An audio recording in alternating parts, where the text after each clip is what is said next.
¿Qué tal, amigos? ¿Cómo están? Buenas noches. Estamos en su programa Diálogos Divinos. Les saludamos el doctor Salvador Tomasini. ¿Qué tal, doctor? ¿Cómo está? Buenas noches. Muy bien, buenas noches, Ale. Qué bueno, buenas doctor. Noches, amigos. Muy bien, estamos con el amigo Alejandro Carrega. Hola, Ale, ¿cómo estás? Hola, doctor. Hola, Alejandro. ¿Cómo estamos? ¿Todos bien? Y su servidora Alejandra López. Pues bien, ahora estamos celebrando la anunciación de la encarnación de Jesús a María. Es una festividad hermosísima que nos recuerda el momento crucial del Fiat Mihi de María. ¿Qué le parece, doctor? Muy bien. Solamente cabe la aclaración de que sabemos que esta no es una fiesta en esta fecha, pero como cayó en tiempo de Cuaresma, por eso es que la iglesia la traspasa hasta el día de hoy. Sí, entonces simplemente por eso es que el día de hoy estamos queriendo hablar sobre este momento, ¿no?, de la anunciación. Esa anunciación que es el inicio de todo esta obra de Dios, ¿no?, de la redención y la restauración de la humanidad. Bueno, pues vamos a comenzar, vamos a tratar de hacerlo, pero hacerlo al modo de la divina voluntad, ¿sí? Porque generalmente, bueno, al modo tradicional, pues es recordar el momento en que el arcángel se le presenta a María, y María, o sea, incluso se sobresalta, hay cierta, ¿cómo diríamos?, espanto, sorpresa. Asombro. Y luego viene el anuncio, viene ese anuncio que le dice que ella va a tener un hijo. En fin, pero ahí nos quedamos en ese momento. Pero la realidad, visto a nivel de lo que la divina voluntad nos puede otorgar para meditar, pues es muchísimo más, ¿no? Jesús le dice a Luisa, reza, pero reza como rezo yo. O sea, lo mismo podría decir, recuerda, pero como lo hice yo. O sea, entra en mi voluntad, difúndete en mi voluntad, y ahí encontrarás a Dios y a todas las criaturas. Pero no a nombre nada más tuyo, sino a nombre de todos. Así que bueno, pues vamos a tratar de analizar este suceso, pero desde el punto de vista de la divina voluntad. Vamos a hacer un momento, vamos a hacer lo que han acostumbrado a llamar como un giro, ¿de acuerdo? Uh-huh. Vamos a sumergirnos en la divina voluntad y vamos a colocarnos en ese momento, ¿sí? Uh-huh. En ese momento en el que en el que María está sola, está en su casa, y de repente se aparece el arcángel Gabriel y viene a dar un anuncio. Vamos a empezar por personajes, ¿qué les parece? Pero antes de eso vamos a leer un poquito de lo que la Virgen nos narra en La Reina del Cielo, lo que ella habla sobre ese momento. Y ya después lo comentamos nosotros, ¿no? A ver si nos quieren. Este es sacado del libro de La Reina del Cielo en el Reino de la Divina Voluntad, que tenemos aquí al frente este libro. En el día 17, la Virgen le dice esto a Luisa. Ahora, hija de mi corazón, préstame atención y escúchame. Unos cuantos días antes del descenso del Verbo sobre la tierra, yo veía el cielo abierto y el sol del Verbo divino a sus puertas, como para mirar sobre de quién debía emprender su vuelo para volverse celestial prisionero de una criatura. Como vemos, en este momento lo que nos está describiendo la Virgen ya no tiene prácticamente nada que ver con lo tradicional. Porque se está poniendo en unos días anteriores, está poniendo una visión, pero una visión celestial, ¿sí?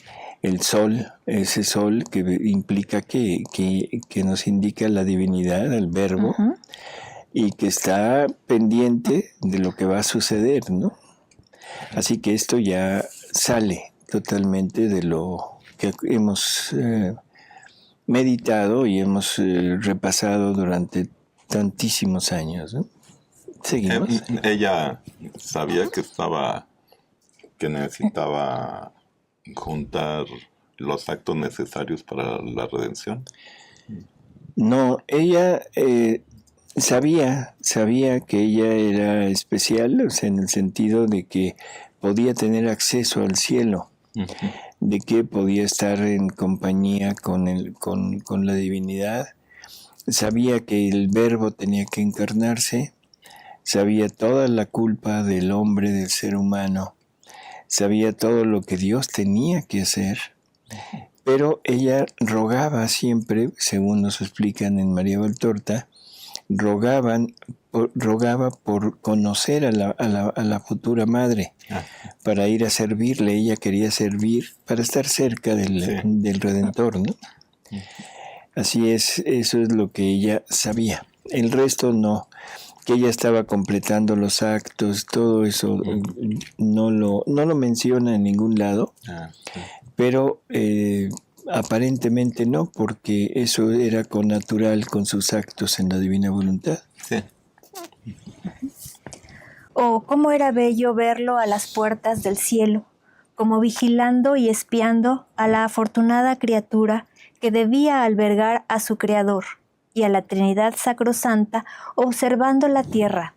No más extraña a ella, porque estaba la pequeña María, que poseyendo la divina voluntad, había formado el reino divino donde podía descender seguro, como en su propia habitación, en la que encontraba el cielo y los tantos soles de tantos actos de voluntad divina hechos en mi alma.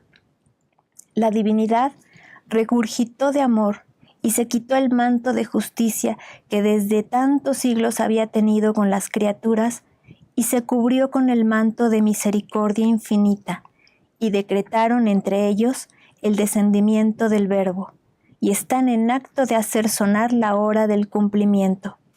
A este sonido, cielo y tierra quedan estupefactos y se pusieron atentos para ser espectadores de un exceso de amor tan grande y de un prodigio tan inaudito. Tu mamá se sentía incendiada de amor, y haciendo eco al amor de mi Creador, quería formar un solo mar de amor, a fin de que descendiera en él el Verbo.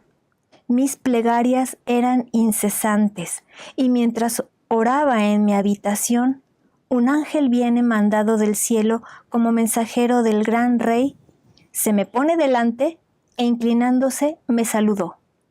Ave, oh María, Reina nuestra, el fiat divino te ha llenado de gracia. Ya ha pronunciado el fiat porque quiere descender. Está detrás de mí, pero quiere tu fiat para formar el cumplimiento de su fiat. Ante un anuncio tan grande, tan deseado por mí, pero jamás había pensado que fuera yo la elegida, quedé estupefacta y vacilé un instante. Pero el ángel del Señor me dijo: no temas, Reina nuestra, tú has encontrado gracia ante Dios.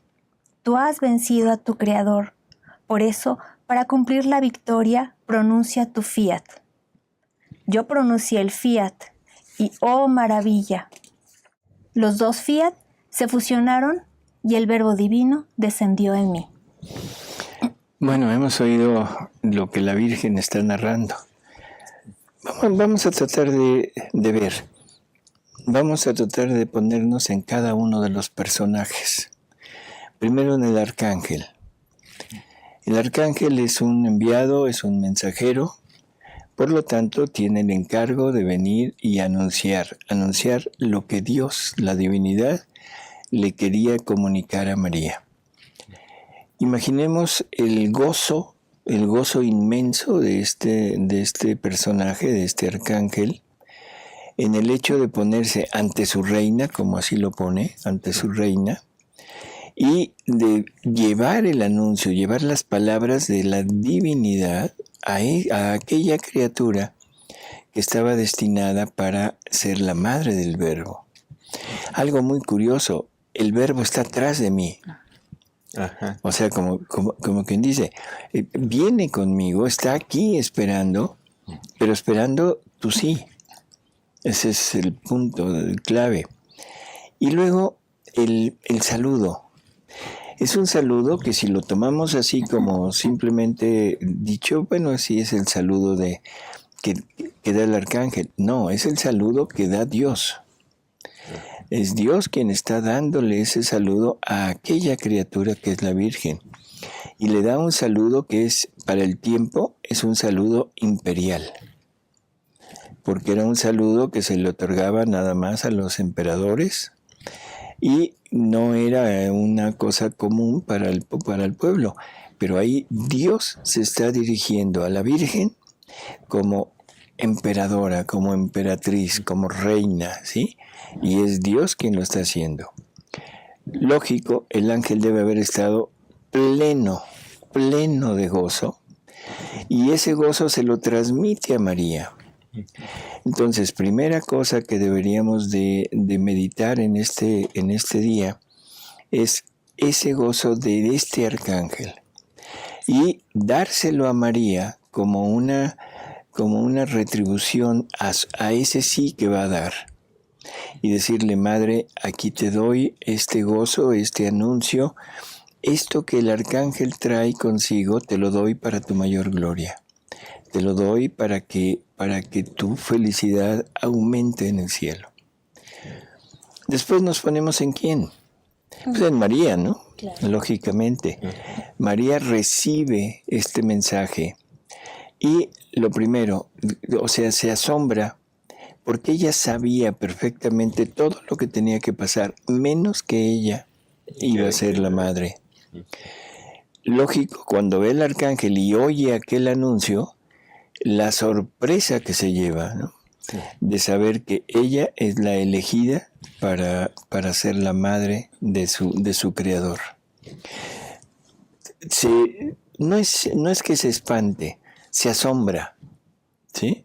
Se asombra, y entonces el ángel le dice, no temas, calmada, o sea, bueno, eso de calmada, sí. O sea, esto es obra de Dios, pero imaginemos lo que está sintiendo María en su interior. Sí. O sea, toda una vida de ella, 15 años de ella, conviviendo con la divinidad porque era inmaculada, rogando continuamente por la venida del Redentor, anhelando conocer a la madre de ese Redentor para irle a servir y poder estar cerca de aquel personaje. Entonces, todo lo que tenía en su interior, esto vamos a recogerlo, vamos a tomarlo también y vamos a dárselo a María también para mayor gloria de ella. Y no solo gloria, sino para que recuerde, que reviva en ese momento todo lo que sintió, todo lo que vivió en ese instante, y eso nos va a servir para darle a ella la gloria infinita de volver a tenerlo presente. Y no solo por nosotros, sino se lo vamos a multiplicar por toda la humanidad. Así que bueno, este es como el punto clave de ella.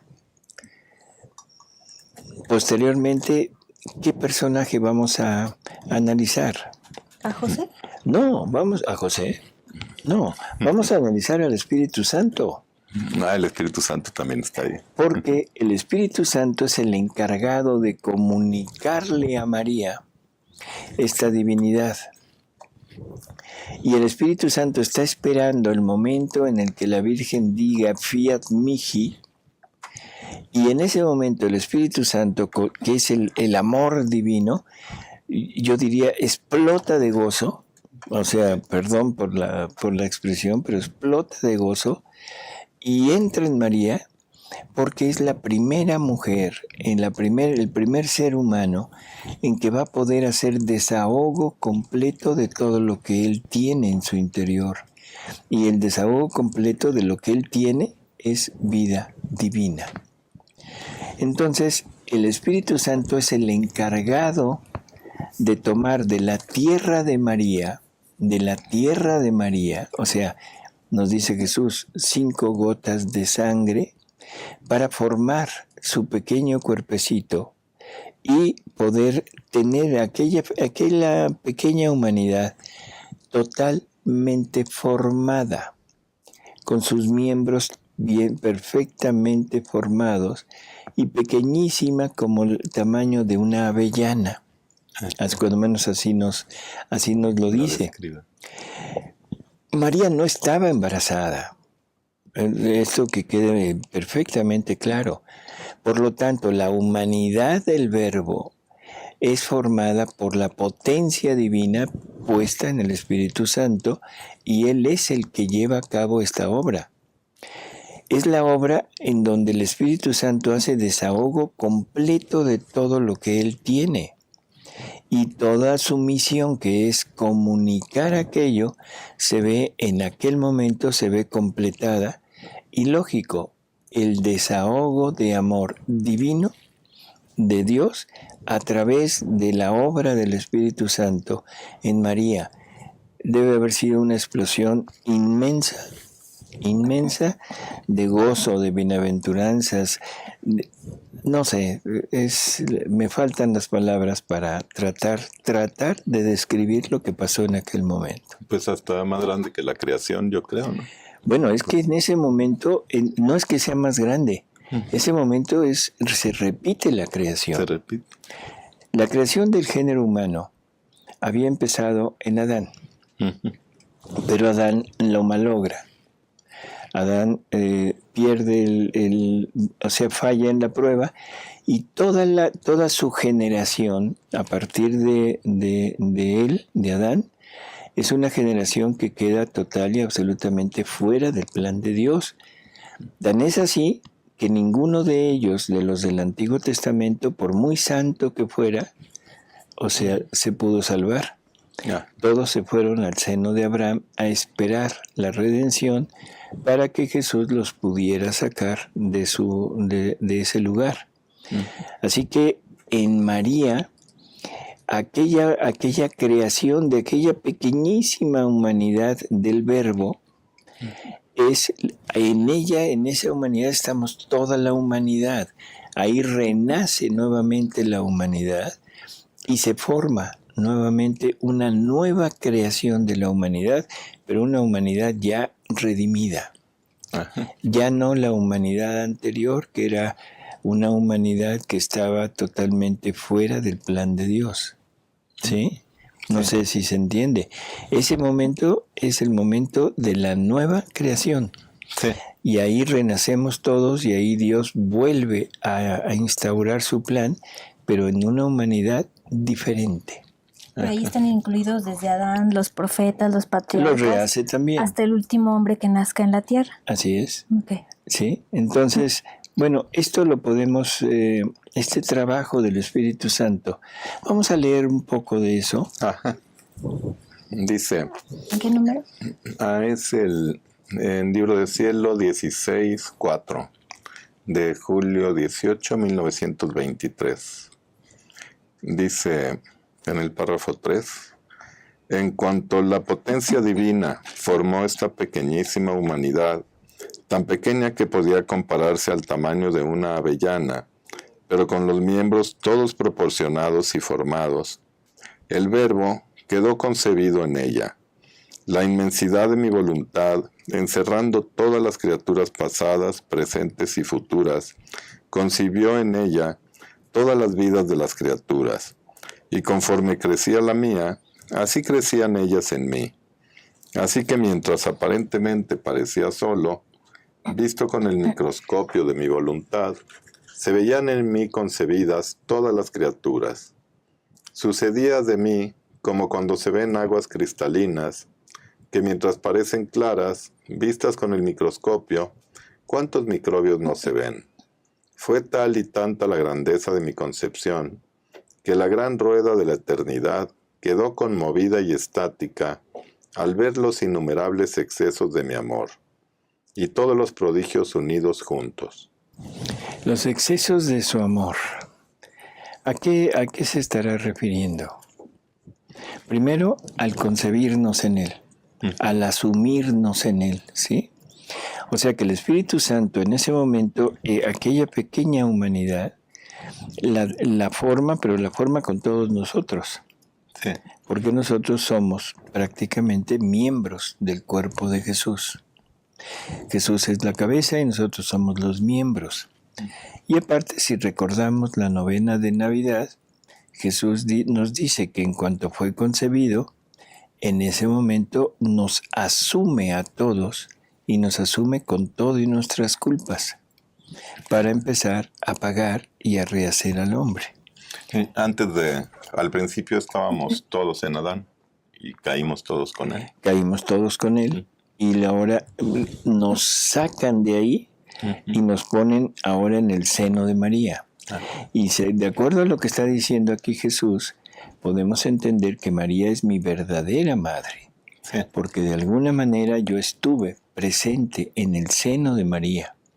María me crece, María me alimenta, María me pone fuera y me da a luz, pero me da a luz ya junto con su hijo. Y también forzosamente tendría que estar Adán ahí adentro también. Todos. También Por Adán es hijo de María. Rehace a toda la humanidad. Entonces, con esto podríamos imaginarnos la explosión de amor de Dios. Increíble. Inimaginable, ¿no? Increíble totalmente. Y eso se le da a María como logro de ella. Porque todo eso se lleva a cabo gracias al hágase en mí, el fiat mihi de María. Por lo tanto, ahora en la divina voluntad, nosotros podemos llegar a ese momento, tomar todo aquello que el Espíritu Santo está haciendo, todo el gozo, toda la alegría, todo el desahogo de amor divino, y entregárselo nuevamente a María. Y entregárselo otra vez, repito, para mayor gloria de ella, para mayor que sienta el amor divino en ella, porque en ella se está descargando el amor divino para toda la humanidad. ¿Sí? Esa es una parte de la grandeza de María. Esa es una parte de la grandeza de María. Y eso deberíamos, en la divina voluntad, de ofrecérselo nuevamente para mayor gloria de ella. Así que llevamos, ¿qué? El Arcángel, la Virgen, el Espíritu Santo. ¿Hay algo más que nos diga ahí del Espíritu Santo? Faltan 3 renglones. A ver. Dice, toda la mole del universo se estremeció al ver encerrarse a aquel que da vida a todo, restringirse, empequeñecerse, encerrar todo. ¿Para hacer qué cosa? Para tomar las vidas de todos y hacer renacer a todos. A todos, que es lo que hemos estado mencionando. María ya sabía que toda la humanidad estaba concebida igual con Jesús, en ella, en su seno. Lo vive, ya Jesús nos habla en la novena de Navidad, que ella estaba al tanto de todo lo que la humanidad de su hijo estaba pasando. Y lo que estaba pasando era el vivir las vidas de toda la humanidad.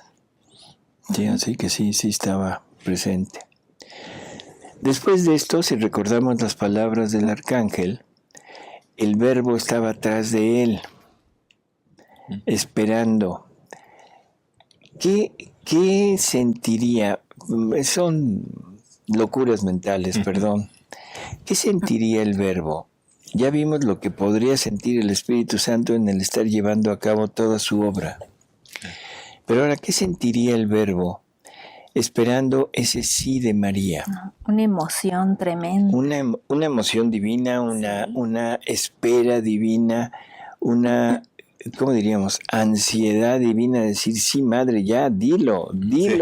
¿Sí? Sí, porque aparte ya le había fallado a Adán. Así es. Sí. Entonces, está esperando aquel sí para que en cuanto María diga fiat, en ese momento entrar en aquella pequeñísima humanidad que le había formado el Espíritu Santo en ella y quedar encarnado en su madre, en su cielo, porque María era un cielo para Jesús. Y junto con esto tiene que vivir, yo diría, el infierno de tenernos a todos nosotros con nuestras culpas en Él. Ese amor infinito que lo lleva a pagar, a vivir nuestra vida para pagar todo lo que nosotros le debemos. Es realmente pavoroso, ¿sí? El dolor inmenso, pero al mismo tiempo el gozo infinito. El gozo infinito de salvarnos, el gozo infinito de restituirnos, pero sobre todo el gozo, no sé cómo decirlo, supremo de rehacer su plan en nosotros. Porque hasta ese momento el plan de Dios, que era el tener una criatura semejante a Él, fuera de Él, semejante a Jesús, fuera de Él, para amarse y amar y ser amado, para amarlo y ser amado. Eso no se había podido realizar. Faltaba esa criatura fuera. Y la primera criatura fuera que va a completar esto es Jesús. Él es el primogénito de toda la creación, dicho por San Pablo. En Él fuimos creados, en Él somos, en Él existimos, en Él nos movemos. Por lo tanto, todo está en Él. Y eso es lo que está Él viviendo y está teniendo el gozo, perdón por mi poca expresión, el gozo de llevar a cabo a realización el deseo de la divinidad. O sea, la divinidad, ese Dios único, lo único que deseaba ese Dios único era tener una criatura a la cual poder amar y ser amado. Y en ese momento está Jesús, el Verbo Eterno, entrando en aquella pequeña humanidad, y Él es el ser, Él es el Rey, Él es el destinado a ser ese ser que reciba todo y pueda dar todo. Pero junto con eso nos lleva a todos a nosotros para darnos el derecho. Primero, salvarnos, restituirnos y darnos el derecho de poder llegar a vivir algún día en esta divina voluntad para poder repetir lo que Él hacía. Todo eso se lo damos a María. Se lo damos a María en este día que se conmemora la Anunciación y le decimos, Madre, para mayor gloria tuya, para mayor felicidad, para mayor gloria, o sea, para ti. ¿Sí? Sí. ¿Quién nos falta? Bueno, podemos leer lo que dice Jesús. Ah, sí. Sí. Esto lo encontramos en el 1324 de octubre 16 de 1921. Dice Jesús: mira el gran prodigio de la encarnación.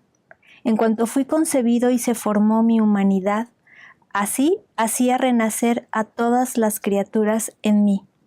Así que en mi humanidad, mientras renacían en mí, sentía todos sus actos distintos.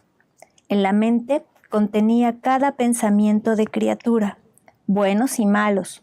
Los buenos los confirmaba en el bien, los rodeaba con mi gracia, los investía con mi luz, a fin de que renaciendo de la santidad de mi mente fueran dignos partos de mi inteligencia.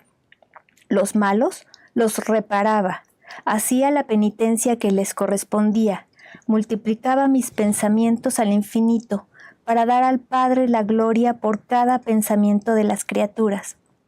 En mis miradas, en mis palabras, en mis manos, en mis pies y hasta en mi corazón, contenía las miradas, las palabras, las obras, los pasos, los corazones de cada uno, y renaciendo en mí, todo quedaba confirmado en la santidad de mi humanidad, todo reparado, y por cada ofensa sufrí una pena especial, y habiéndolos hecho renacer a todos en mí, los llevé en mí todo el tiempo de mi vida. ¿Y sabes cuándo los parí? Los parí sobre la cruz. Esto es, bueno, nos viene a ratificar lo que hemos hablado, de lo que hacía Jesús, de lo que hacía esa pequeña humanidad, de que nosotros estábamos ahí con Él en el seno de María. Y esta parte final es muy, muy impactante, porque nos da luz en el momento de la cruz. O sea, nos lleva durante toda su vida, o sea, 33 años, estuvimos con Él, casi 34 por el embarazo, estuvimos en Él. Y todo lo que Él hizo es obra para nosotros. Es una obra que está llevando a cabo solo, pero para nosotros. ¿Sí? Sobre todo en los momentos de la pasión, que fueron toda su vida, es para irnos rehaciendo a nosotros. Por eso es que San Pablo nos dice que debemos completar lo que le faltó a la pasión de Jesús. ¿Qué le faltó? Le falté yo. Yo estaba con Él, pero yo era el que lo estaba martirizando. Mis culpas, mis pecados son los que lo estaban martirizando, los que lo estaban golpeando, los que lo estaban crucificando, coronando, lanzando al torrente Cedrón. En fin, soy yo. Pero yo no tomé parte en la cruz, yo le di la cruz. Pero la cruz es ese puente que une a la divinidad con la humanidad. Gracias a todo lo que Jesús hizo de rehacer mis actos, es que la divinidad vuelve a estar unida con la humanidad. Por lo tanto, si yo quiero cruzar este abismo, lo debo cruzar por el único puente que hay, y ese puente es la cruz. Por eso San Pablo dice, tenemos que completar en nosotros lo que le faltó a la pasión de Jesús. Lo que le faltó fui yo viviéndola con Él. Yo se la di, pero no la viví. Se la hice vivir a Él, pero no la viví yo. Ahora, en este momento, quiero vivirla junto con Él. ¿Qué debo hacer? Tomar mi cruz y seguirlo. Que esa fue la predicación de Jesús constante. Toma tu cruz y sígueme. ¿Quieres seguirme? Toma tu cruz y sígueme. Y ahí ya nos unimos a la pasión totalmente. Nos unimos a la pasión. Y a la resurrección. Y te culminamos con la resurrección. Así es. Si no la vivimos ahorita, ¿la viviremos en el purgatorio? Si me logro salvar, sí. En el purgatorio me van a quitar todo lo que es mío, todo lo que es actos de voluntad humana. Me los van a quitar, pero ahí ya no por actos míos, sino a la fuerza. Ahí completo ya la pasión de Jesús. Así es, en ese momento. ¿Sí? Entonces, todo esto que vive el Verbo en el interior de su humanidad es también algo que María está recibiendo. Ella está cooperando junto con Jesús. Entonces ahora volvemos a retomar a María, ya no solamente en el plano gozoso, de sorpresa, de una felicidad enorme de saberse la madre. Ahora empieza a tomar las funciones de madre y empieza a vivir, como es un solo eslabón con la vida de su hijo, ahora empieza a vivir el martirio del hijo. Por un lado, vive el martirio, vive el gozo de ser la madre, pero ahora vive el martirio que vive su hijo en su interior y lo va a vivir el resto de su vida hasta el momento de la muerte de Jesús, de la resurrección de Jesús.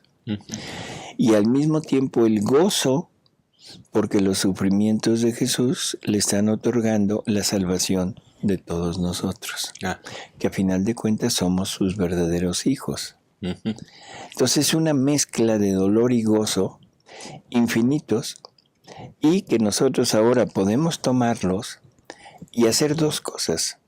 Por un lado, aminorar los dolores de Jesús. Si aminoro los dolores de Jesús, aminoro los dolores de María. ¿Cómo es que lo puedo hacer? Si yo vivo en la divina voluntad, si me aboco a esta vida que me están ofreciendo ahora, en ese momento dejo de pecar y me pongo en el punto de la restauración total, completa, que Jesús vino a hacer a este mundo, y por lo tanto ya no más latigazos, ya no más espinas, ya no más golpes, ya no más clavos míos para Él, Eso es un disminuir el sufrimiento de él. Y si disminuyo el sufrimiento de él, disminuyo el sufrimiento de María. Y aparte le doy el gozo tanto a Jesús como a María de ver que un hijo suyo quiere, acepta, vive todo lo que le están ofreciendo, que es la semejanza con su hijo. Y esa semejanza es actuar de la misma manera que él, teniendo en sí la divina voluntad y la vida divina. Y eso se lo podemos entregar a María, le decimos, Madre, aquí está. ¿Sí? Sí, y si lo hacemos en divina voluntad, pues sirve por todos. Y a nombre de todos. Esto que estamos ahorita medio esbozando, esto sería como un rosario, un misterio del rosario en divina voluntad. O sea, el hacer este recorrido, el tomarlo todo, el darlo a María como gozo, incluso se lo podemos dar también, se lo podemos dar al arcángel para mayor gloria suya, por haber sido el escogido para llevar el mensaje. Se lo podemos dar al Espíritu Santo y al Verbo Eterno para mayor gloria de ellos. Y se lo podemos dar en el sentido de decir, también en mí quiero tomar sobre mí lo mismo que le diste a María. Quiero que hagas tu desahogo completo en mí. Quiero que desahogues lo que tienes en tu interior, y lo que tienes en tu interior es vida divina. No nada más dones, sino vida divina.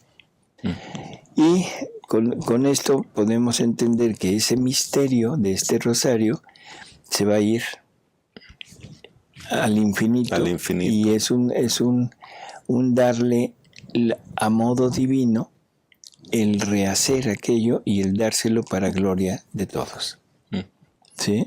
Aquí en el escenario faltaría el Padre. El Padre concurre a los actos del Espíritu Santo y de Jesús. Y de Jesús, el Padre está unido con ellos, y el Padre, a final de cuentas, es el que idea todo este plan, ¿no? Por eso hace un momento decía yo, ¿y qué personaje falta? Ajá. Falta el Padre. Pero el Padre está prácticamente inmerso tanto en lo que está haciendo el Hijo como en lo que está haciendo el Espíritu Santo.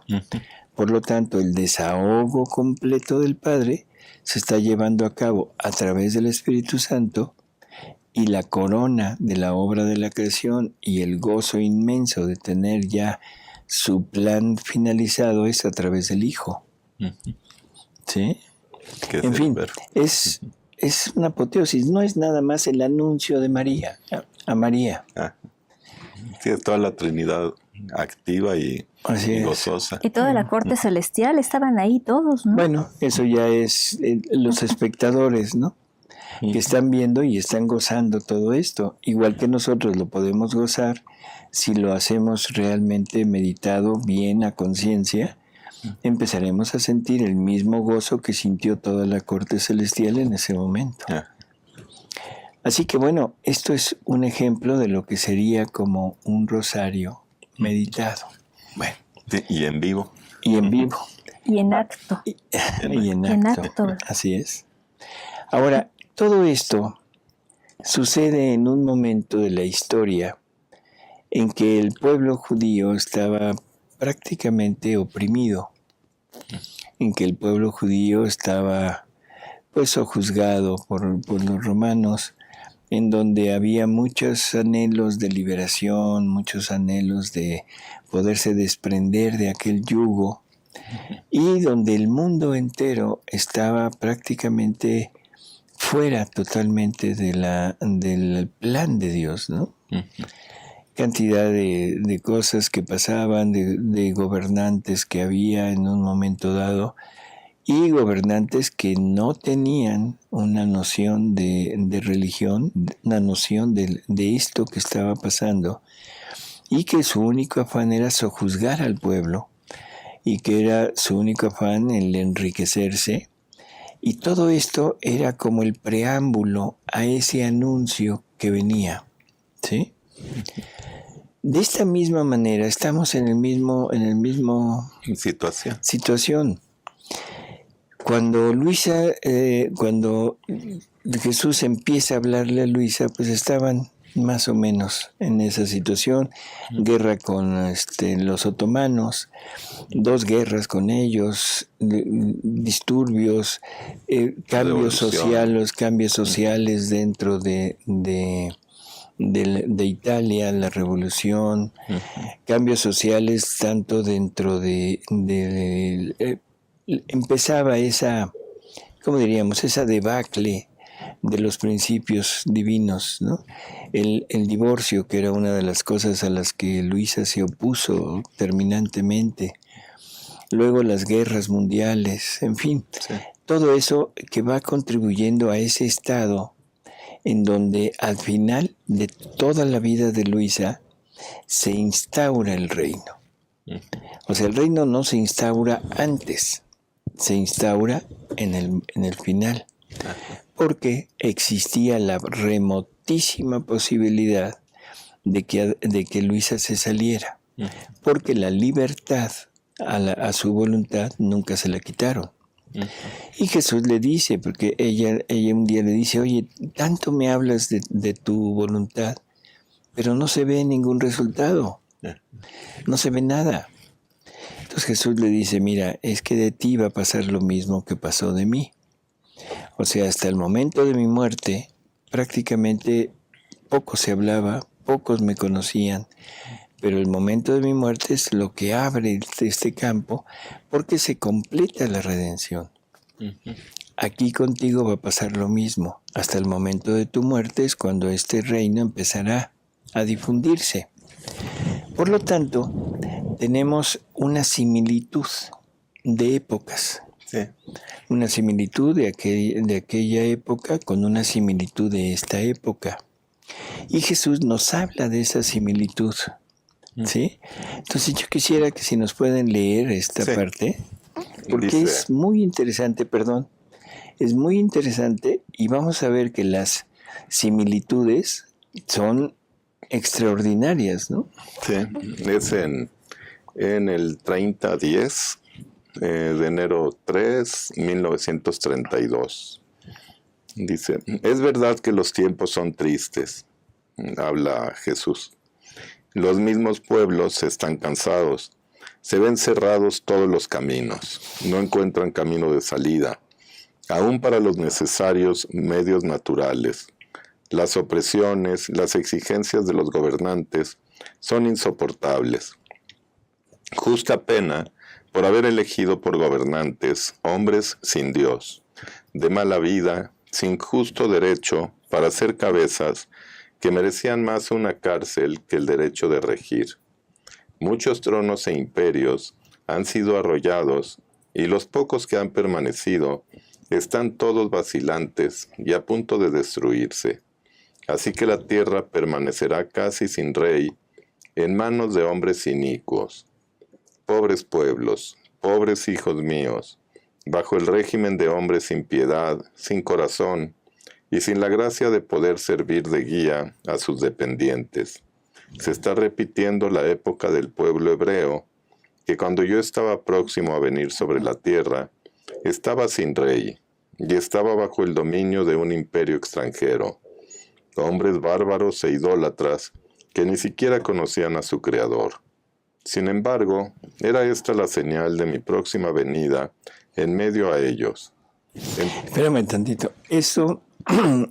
Todo esto que está narrando, que sucedía en el tiempo de él, era la señal de que estaba próximo a venir ya él como Redentor. Podríamos hablar que prácticamente todo lo que ha sucedido es un anuncio de esa proximidad del reino, y un reino que se instaura en 1947. Sí. Que es cuando muere Luisa, y coincide con lo que Jesús decía. A partir de ahí empezará. Entonces, estamos empezando, y como anuncio, pues bueno, todo esto, pero estamos repitiendo exactamente lo que pasó en aquel tiempo. ¿Por qué? Porque una vez que Jesús muere, empieza la divulgación, la extensión del conocimiento de Jesús Redentor, pero al mismo tiempo empieza la persecución. Sí. O sea, empieza una época de persecución que duró, ¿qué? 300 años, una cosa así, y que no ha cesado, que sigue habiendo persecución. Entonces, estamos viviendo exactamente lo mismo que se vivió en aquella época y estamos teniendo todos los parámetros que hubieron en aquel tiempo, los estamos repitiendo ahorita. Hasta parece que hablamos del tiempo de hoy. Sí. ¿No? Sí. Sí, aquí dice, entre aquella época y esta, en muchas cosas se dan la mano. Uh-huh. Así es. Así que bueno, pues esto es como el anuncio de este reino que ya está sobre la tierra, pero que ahora se está empezando a difundir. Y creo que lo hemos notado, cada vez hay más y más y más interés en la divina voluntad, ¿no? Sí. A ver, sí. Dice, entre aquella época y esta, en muchas cosas se dan la mano, y la desaparición de los tronos y de los imperios es el anuncio de que el reino de mi divina voluntad no está lejano. Debiendo ser un reino universal, pacífico, no habrá necesidad de rey que lo domine. Cada uno será rey para sí mismo. Mi voluntad será para ellos ley, guía, sostén, vida y rey absoluto de todos y de cada uno. Y todas las cabezas arbitrarias y sin derecho se reducirán a pedazos como polvo al viento. Las naciones continuarán debatiéndose entre ellas, quién para guerra, quién para revoluciones entre ellas, y contra mi iglesia. Tienen un fuego que las devora en medio a ellas, que no les da paz y no saben dar paz. Es el fuego del pecado y el fuego del hacer sin Dios, lo que no les da paz.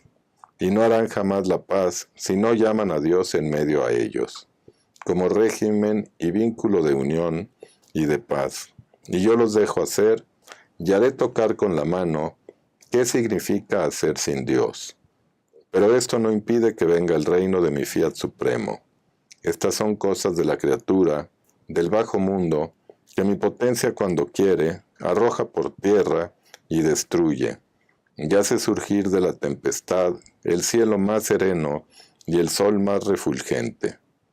En cambio, el reino de mi divina voluntad es de lo alto, de los cielos, formado y decretado en medio a las divinas personas.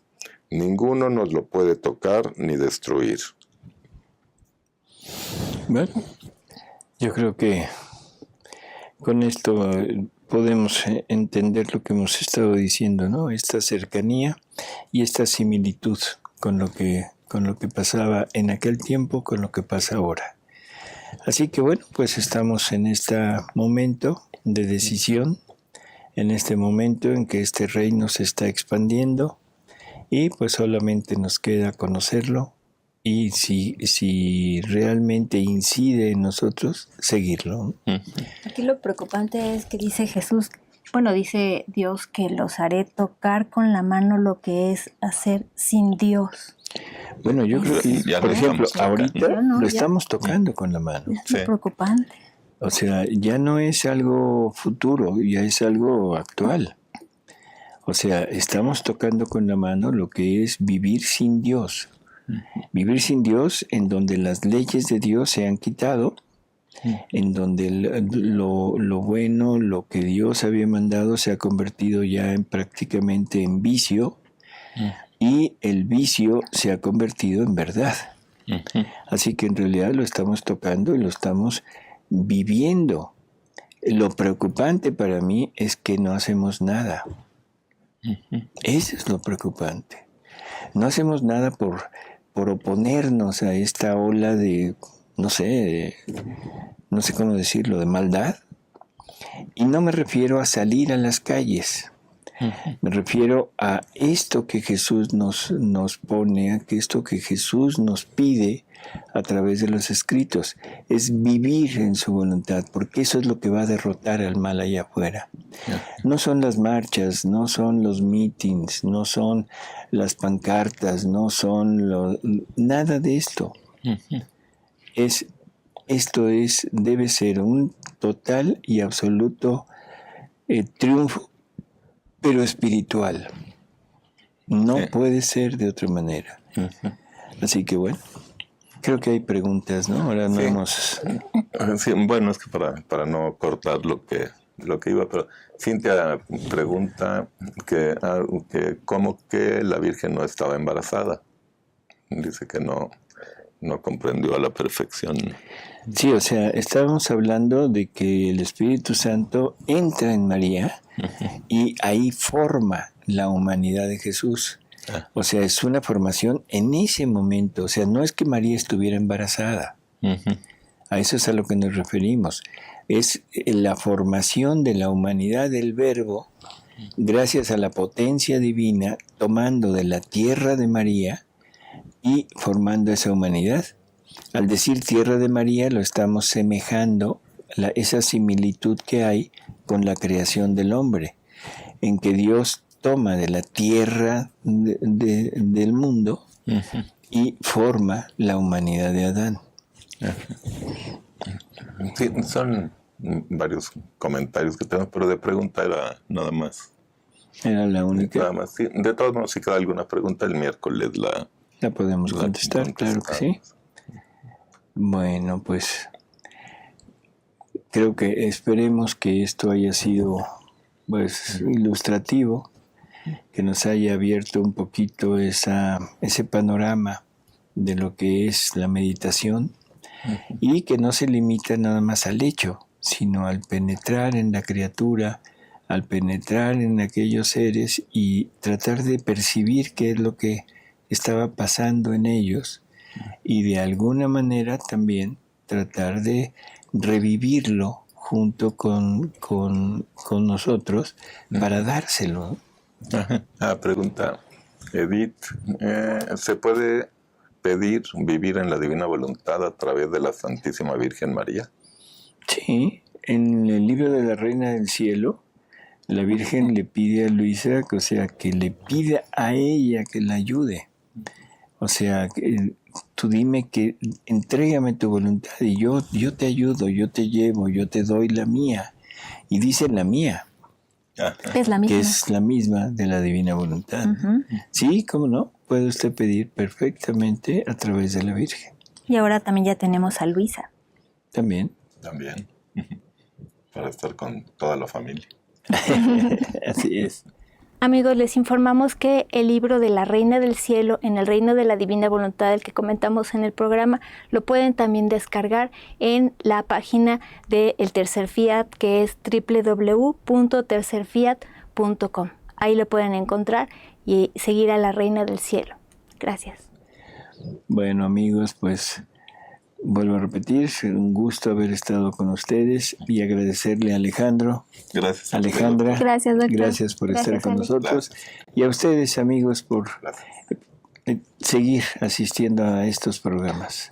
Este fue un bello tema para poder saber y conocer lo que es un giro en la divina voluntad. Tenemos muchos temas y este fue, digamos, el preámbulo, este fue un ensayo, este fue algo que nos hace sentir también a nosotros en carne viva lo que sintieron en cada uno de los personajes de esta escena. Sigamos haciendo giros porque esa es la vida en la divina voluntad y sigamos leyendo el libro de Cielos. Hasta luego. Hasta luego, amigos. Y esta que contiene toda mi vida formará la verdadera y perfecta consagración. Y esta que contiene toda mi vida formará la verdadera y perfecta consagración. Y esta que contiene toda mi vida formará la verdadera y perfecta consagración. Esta que contiene toda mi vida formará la verdadera y perfecta consagración.